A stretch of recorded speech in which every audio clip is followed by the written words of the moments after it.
Hi everybody, it's Chris Roussell at St. John's Episcopal Church in Lynchburg, Virginia. Today is Wednesday, July 8th. Well, we had a trial run this past Sunday with our wonderful vestry who gave it a run in terms of being in the sanctuary and what that might look like and feel like. And we actually worked out a few little bumps and bruises there. So I'm really excited about the possibility of regathering some folks this Sunday, July 12th. Now, in order to come to that service, we are asking that you pre-register. You make a reservation online. We have sent the link out. We will send it again this week, probably with the link that gives you access to this video, unless you're watching this on Facebook. In any event, if you have problems with registering, please contact our office and we'll walk you through it. But it's really important that you actually register through the system, because that's going to print out for our vestry members a list of those that we can expect. That way we can contact trace if somebody tests positive in the future. We can come back to the service and say, these are the people who are here, these are the people who need to be notified. So please register in advance through the system that we are sending to you. We are going to keep the numbers down to 50 or less in the sanctuary. That's for a variety of reasons. One, to try to limit the number of people that we have exposure to, number one. But also, number two, we just, again, need to ease into this experience together to see what feels right, what looks right, and make sure that everyone continues to feel safe. When you come, the doors here to the Commons will be open, as will the doors that face, the main doors that face Boston and Elmwood, as well as the doors on the far side by the chapel. Without having a parking lot that can channel everybody into one common entrance, it's a little bit challenging. And so we want to make things as convenient as possible for folks. So you can enter into those three. I would personally suggest that you come in through the Commons if at all possible. When you get out of your car and you start walking this way, do not forget to wear your mask. I'm going to put it on for a second as we go through because I don't want the microphone I don't want this to get muffled, right? So we're going to come through. We have Pam, who is serving as our vestry member today, who's going to be holding our doors for us. Imagine that there are two people holding the doors open for you so you don't have to touch them. And then we'll come on into the Commons. When you come into the Commons, please keep moving. Moving towards the sanctuary. One of the things that we discovered was that everybody was so excited to see each other in the Commons that they were saying hi.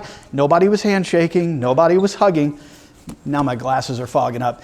Nobody was handshaking, nobody was hugging, but people were saying, hey, gosh, it's so good to see you, it's so great to be here. But really, we don't want to keep people lingering in the Commons. I did want to point out that our restroom is for emergency use only. It does say that it says please do not use, but in small print underneath it says for emergencies only. So let's try to be mindful about not trying to touch as many things as we normally do.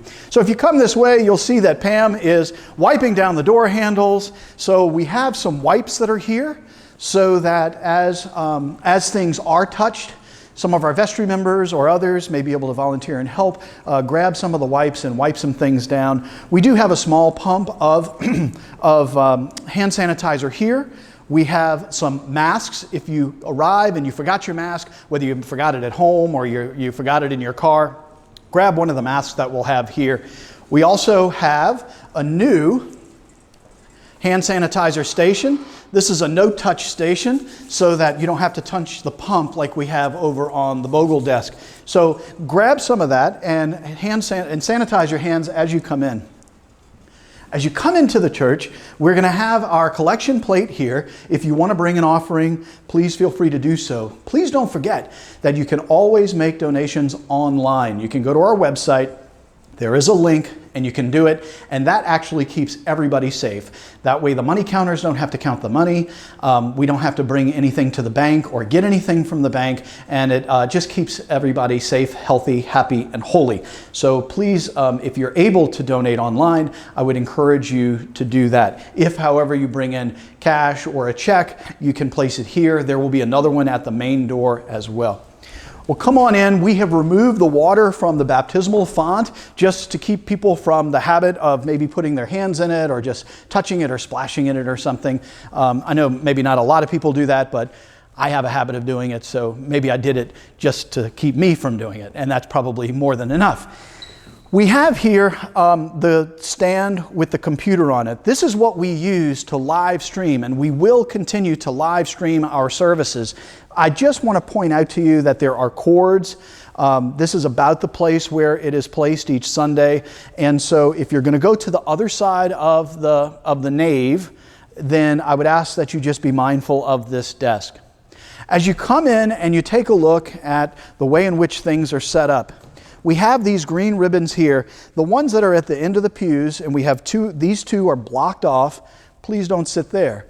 It looks a little confusing when you're in here, but once you get in here and you put your eyes on it, you can quickly realize that this is blocked off so that you can enter and that you can be seated. The idea is that there's enough space here for couples, people who live together, to sit together. If a family comes in and they need more space than this, all I would ask that we do is just take the tape, just let that down, and then a family of 4, 5 or so can sit together. I would ask, however, that this section be left empty.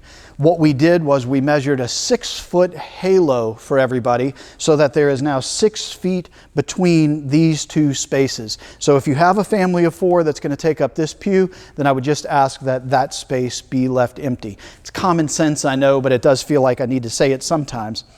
When you get into your pew, you will have a printed bulletin that you can have. I ask that you take this home. Once you've touched it, we don't want to have folks touch it again to put it in the recycle bins or anything like that. So if you sit in this space, take this home with you. Whether you use the bulletin or not, take it home with you.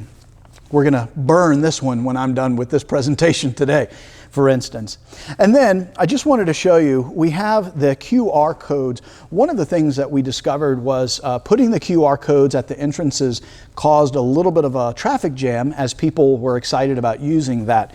So if you have a cell phone, or if you come in with your iPad, that is your tablet, doesn't have to be an Apple product, a tablet or a cell phone. If you have an app, if you download it in advance, and you do the QR reader or something like that, you go into that app, you click it open.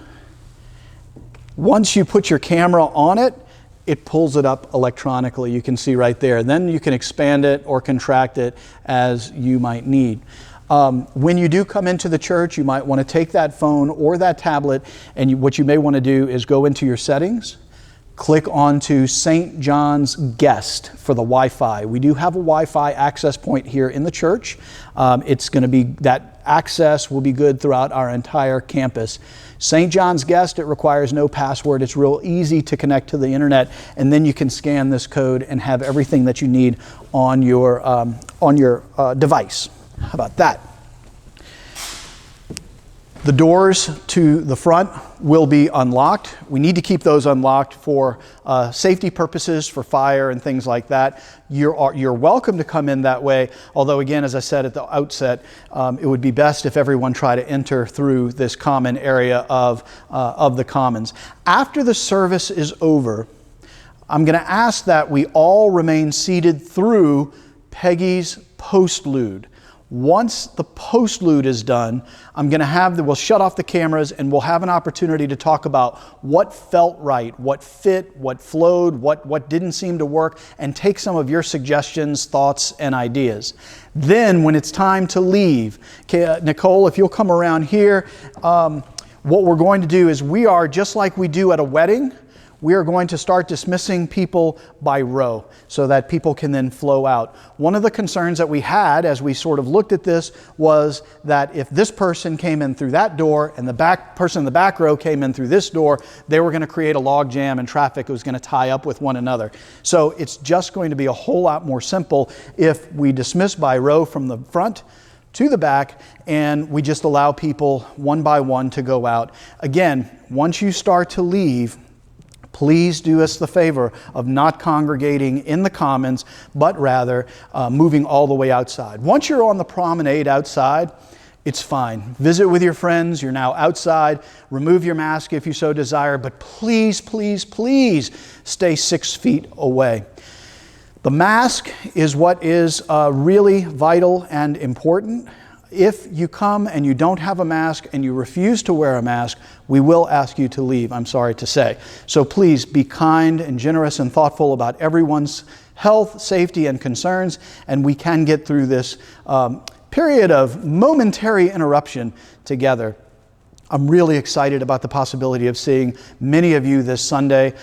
If you do come this Sunday, next week, when the link goes out for the following week after that, I would ask that those who have attended step back, allow those who have not attended the opportunity to register first.